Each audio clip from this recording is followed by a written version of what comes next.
In the city, we gon' slide, bet I be there pronto.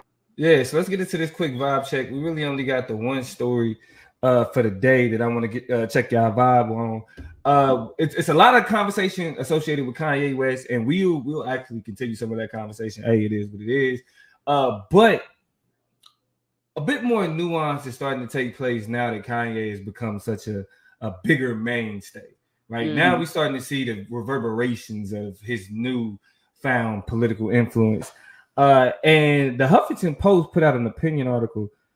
Stephen A. Crockett put out an op-ed and said that Killer Mike is politically more dangerous than Kanye West. And then in the tagline, he says that Killer Mike cozied up with Georgia Governor Brian Kemp and Senate candidate Herschel Walker, allowing legitimacy to the campaigns with the Black community. Now, in the article, essentially, his position is that with Kanye West, we can look at and hear his statements, and it's because it's so polarizing, more people are able to be like, not messing with that. Even a lot of people that's attempting to kind of defend some of his statements are even saying like, hey, he may be saying it wrong or but this is the point he's trying to make.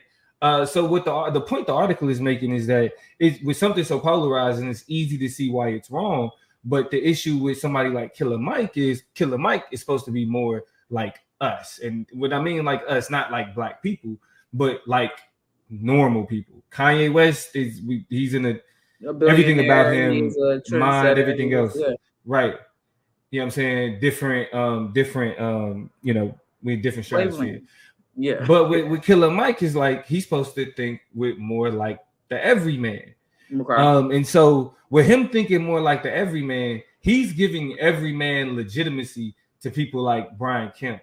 And one of the points that he makes when he speaks about on Charlamagne the God's show, he stated Killer Mike said about Brian Kemp that he liked what he was doing and he had a great week by getting closer to Black voters. Specifically, he went to a boys' school that was run by a Black conservative in Georgia, and then he ended that statement by saying that Stacey Kemp, or I said that earlier, Stacey Abrams needs to go to the places that Brian Kemp is went, right? Which is kind of like the places that she's from, the places that she's helped build. Yeah. Right. And so what the argument that the author is making is that while we can look at Kanye and see that's not a direction that's positive for us to move in, with Killer Mike, it's harder to see those issues when we can see him and his issues with what's going on in the world within us. And so is he right? Does he have a point? What do you think, Toya?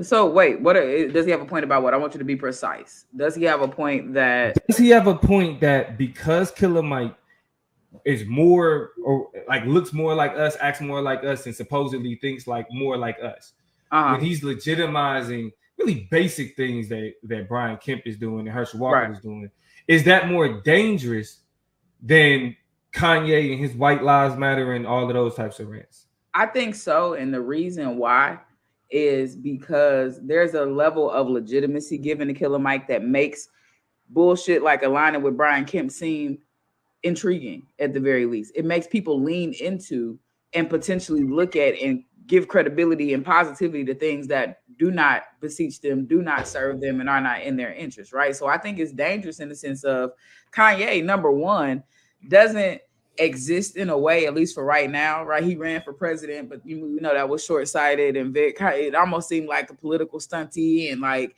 getting a lot of attention just to turn over a lot of the people who was interested in him back over to Trump. Like that's just kind of my read on Kanye's take for running for president is it was all a ruse, right?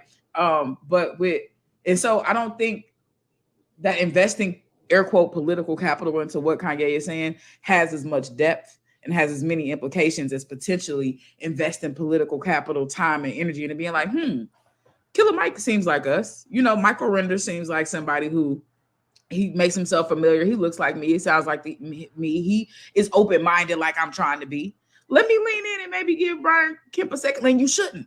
You should not give that man a second look. You should not give any of his politics a second look. He was aligning himself with agreement that Trump won the election. He was aligning himself with a lot of the issues that enabled the barriers to access to voting that were being experienced in Georgia specifically, not to mention throughout the South. You know, voter disenfranchisement is damn near his middle name, right? So when we think about, I mean, the way that he responded to the issues that were happening during the uprisings in 2020, like there is a laundry list of issues we can find, you know, with Brian Kemp. And so the fact that you even make him appealing means that you have disavowed the kind of social and political responsibility that you have as somebody who's been given your platform. And that is what makes his actions more insidious, right? Yeah, Theory of Beauty kind of hits the nail on the head when she says Killer Mike is in a gray area, and gray areas are harder to see in. Which I mean, I agree. I think we all kind of aligned on that. So it's really like, is he more dangerous though?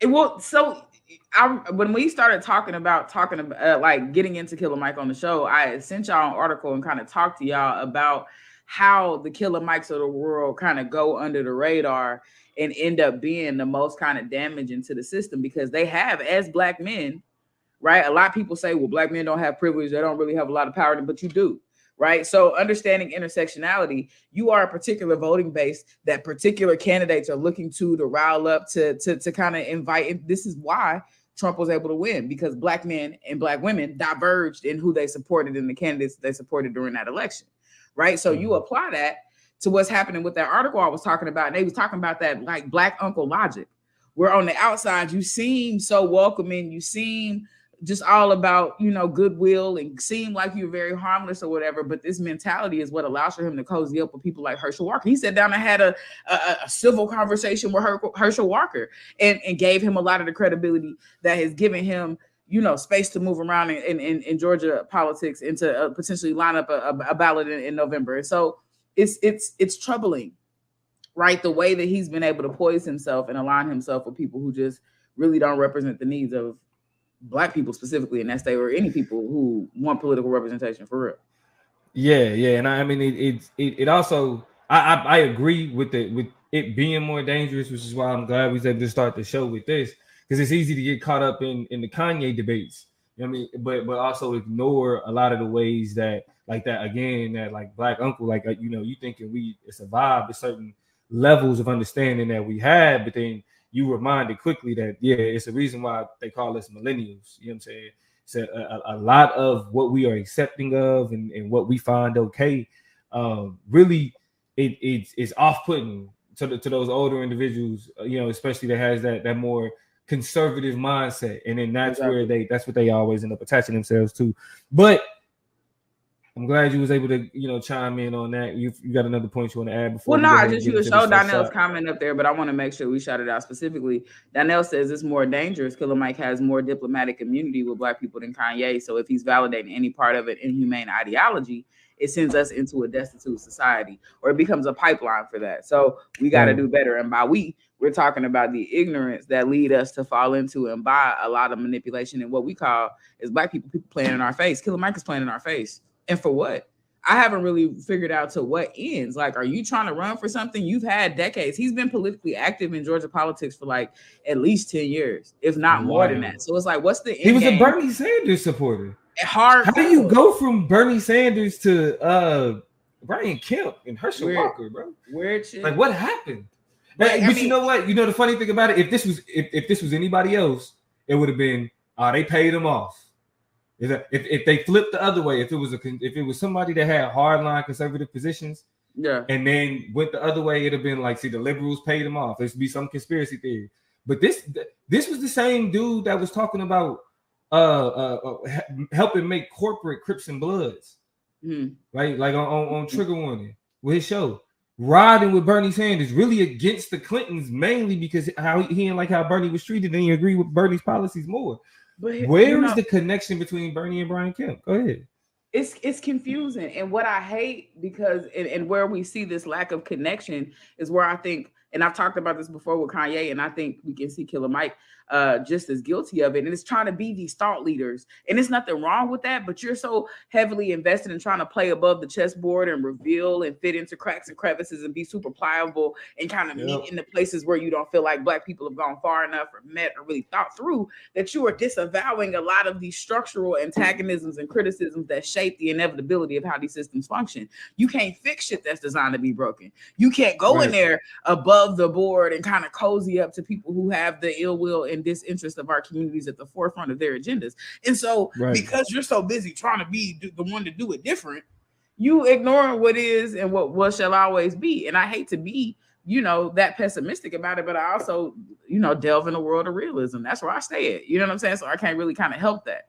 Like the law, the state, the system is pre-configured to be and work in the disinterest of Black people in particular, poor people in particular, women and queer folk in particular, disabled folk in particular. So for you to try to convince me otherwise is just like, you're not doing it hard enough. I don't believe you. You need more people. Right. But so definitely appreciate the beautiful insight with that, Toya. But that was a quick vibe check.